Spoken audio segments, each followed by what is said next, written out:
near the Nantahala River, and we're going to have all of our families stay there, and then they have a little stream that's got rapids and stuff, and grassy area next to it. We're going to have the wedding there, so it should turn out. Oh, well, now I have two questions. Okay. What does he do?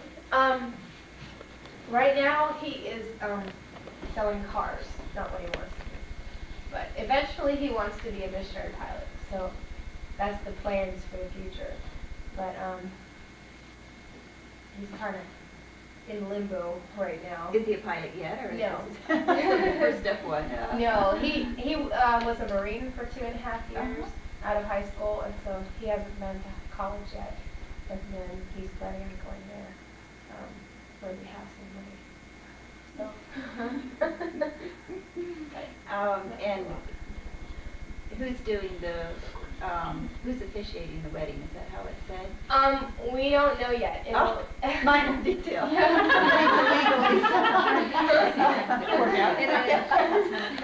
We have two options. I need to talk to Bob Local to have it out that year, no matter what, you know.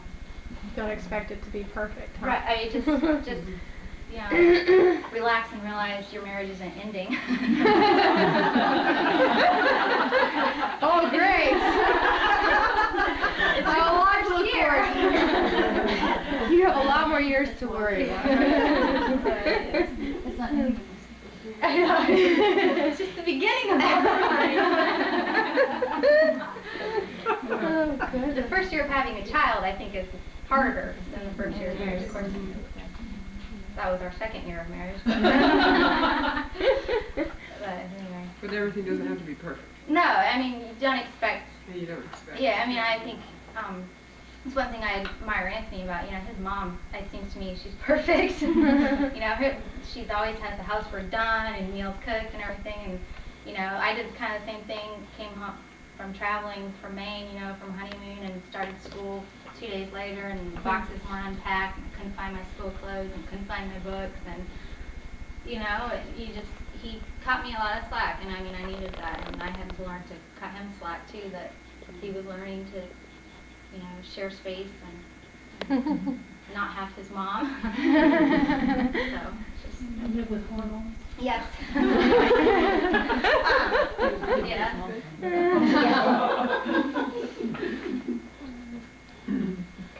Well, I gotta pick something up. What spiritual advice would you give Adrian? Well, the advice I would give came a long time after I'd been married, and talking with a friend. For those of you guys that know Nell Niemeyer, we ended up talking about this on a walk one time, that your husband's going to be special, but he can't be there for you all the time, emotionally, physically, anyway. And so my spiritual advice is, remember, there's only one person that can be there for you all the time and will never let you down, and hang on to that. Don't ever put on your husband what he's never meant to be. And that's not a put down on marriage by any means, but I think that is why we put a burden on our husbands that they were never meant to carry. And so always go to the Lord first.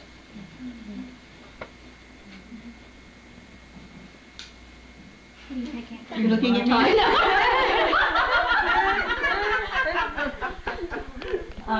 What? Yeah, I'll let you go one week. What would you change about your wedding day? I would have looked at Fred.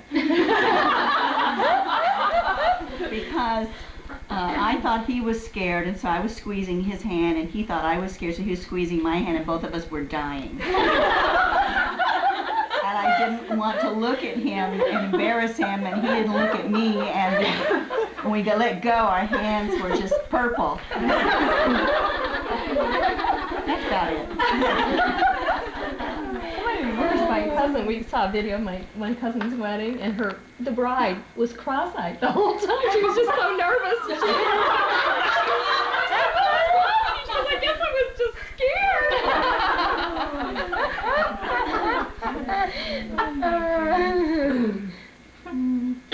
Oh, yes. I must pick something. What is that? Describe your wedding blooper. I don't know. The only thing that comes to mind is, well, we got married on a Sunday afternoon, so we all went to church together. And yeah.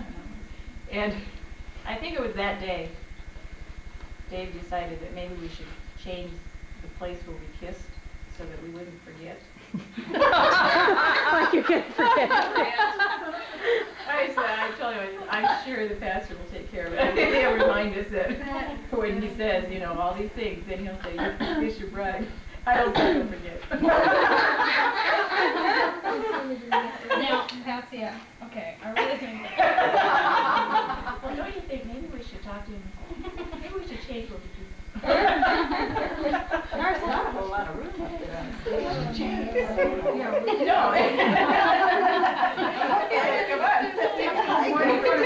To the choir in the loft. I have. What advice would you give about weddings? I think keep it simple. Do something that's meaningful for the two of you, and don't worry about what anybody thinks at your wedding.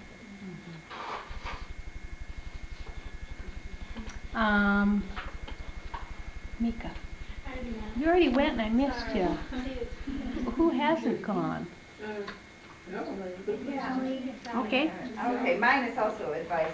What would you give about weddings? And Bobby said one, to keep it simple. And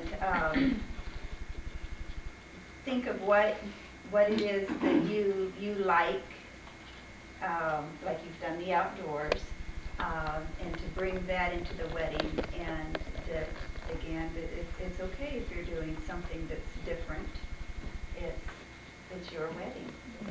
And then another thing that I have seen time and again, it first started with my own wedding, and then I had it with my daughter's wedding, and then I've seen it with a number of the mothers and brides that I've worked with since, that after the wedding, Satan wants to destroy that wonderful memory, and he will help you to think of something that you should have done or did do or wish you had done, and he'll try to take the joy out of the day. So don't allow him to do that. Rebuke it, you know, and just the day is there to make those vows before God, and that's what you're doing, and that's all that's important.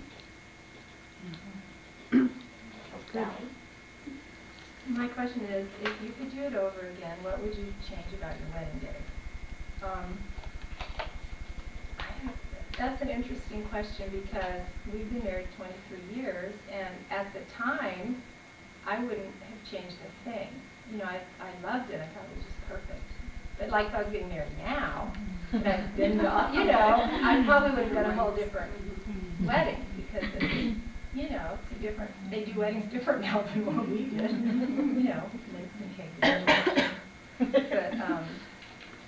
I don't know. The one thing that we did that, well, there was maybe a couple things. One was when we took all our pictures ahead of time, which I recommend because it was great because then people weren't waiting for us afterwards, and it was kind of a big wedding and a lot of people and a lot of pictures, and so that helped. But you know, in some ways, it's kind of like it would have been nice not to have that, have done that, to have just have that moment where you're coming down the aisle, you know. But anyway. It's also nice though to have that time together. Yeah, Not worrying about those guests waiting for you. Right, and we still have to take some pictures afterwards anyway, and it just takes so much time, and people leave, you know, and so and maybe, I don't know, I think maybe the only other thing which we never would have done anyway, because back then, was just have a different reception, just maybe a dinner. I would have loved to have had a dinner, and everyone just had dinner with them, you know. Yeah, and you had 200-something people at your wedding? 400. At least. We had like 600. Oh, we all used to eat. Bring your own hot dog. She was doing the loaves and fishes thing. You know, back then it was what we wanted. It was wonderful. It was just like we went to a big church. We knew a lot of people. All the Wycliffe office was there. Mike, all his family, all my. It was just, and we went. You know, we lived there all year. Change anything major. The only thing we would probably have gotten somebody to run the reception for us. beat both my parents and his parents back, and we had no idea what to do. We walked in the room, and what do we do next? And there was nobody to tell us what to do. So we were a little bit embarrassed when we first walked in, and then we just were able to start talking, to people, and everything was fine after that. But we just walked in and were completely clueless at the reception part of it. But other than that, I really Other than enjoyed Melanie everything. Metzler, you were the first, and Melanie was what, a year at least before Jenny got Yeah. married? So you were basically the first of kind of us Well, to, early ones, yeah. you know. And we lost our caterer a week before the wedding. We Yeah, we learned learned on the a spot. lot from you. So that was something that was just a Yeah, learning. and we thing. lost our caterer a week before the wedding, so That's that right. kind of took off. And then So much attention Dixie for told you me to she do was that. gonna do the reception. So I kind of thought she was gonna, because I said, make sure people can start drinking and eating, they don't have to wait for us, but, What advice would you give the bride? I think I'd say things can be real crisis things, or they you can find humor in them. And I think the humor part is important. To try to make it so it's not a huge deal if it doesn't have to be, and laugh a lot. And the other thing is when your husband offers to help you. When I was first married, I thought I had to do it all myself, and I kind of tried to do it all myself. And I found how fun it is when he can help me, and it takes a lot of load off me when he can do stuff. Well, And share Adrian's the load. husband already cooks. Pardon? Really she thinks She forgot to mention that was macaroni and cheese. Hey, that's up from mine. He didn't know how to boil water. He has a few things he can cook, but he's willing to learn, and that's the biggest thing that he's willing to learn. Right. I have trouble getting him to make his own sandwiches, though. The men like to be taken care of in that area. Train them young, baby, train them young. I'm working on it. No, he's really good. I can't remember. I remember the first time he made me cry. And it was, we had sash windows in our place in Lisbethton. And he went to the window to look at the field or something, and the window came down and got him in the back of the head. Well, in my family, I come from a family of girls, and we're so sympathetic. Oh, honey, are you okay? And in South Africa, you say shame a lot. Shame, I'm so sorry, shame. It's a way of saying sorry. And he bit my head off. And he fell back on the bed, just holding his head like this, and here I'm trying to be all nurturing, and he's yelling at me. And what it is when he gets hurt and when he's done something stupid, he gets angry. That's his, especially if it's his head. I take it he hurts his head frequently. And so you should see it when he gets hurt now. You okay? Yeah, fine. Okay, call me if you need me. You learned well. He was fixing something on the roof at the old house. He was doing something with the chimney, and he cut his hand really badly. He came down into the house, and he was bleeding, and he needed to lie down to stop from passing out. Said, need anything? Nope. Okay. Call me if you need me. Honey, have I learned or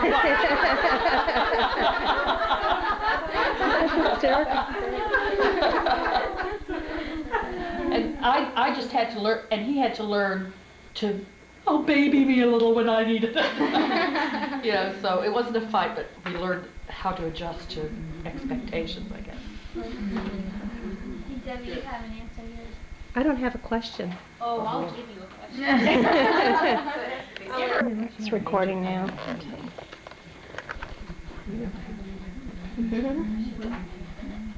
Describe the first fight you had as a married couple. Was on her honeymoon. Which I've heard is very common. I don't know if that's true or not. Anybody else fight on their honeymoon? These might be Australian shepherds. Yeah. He doesn't look like that. He's all chocolate. And then he has blonde highlights right here on his face. She's on so his chest, pretty. and on his She paws. has eyelashes. Yeah, she does. Yeah, kind of like a golden. Adrian, look at this dog.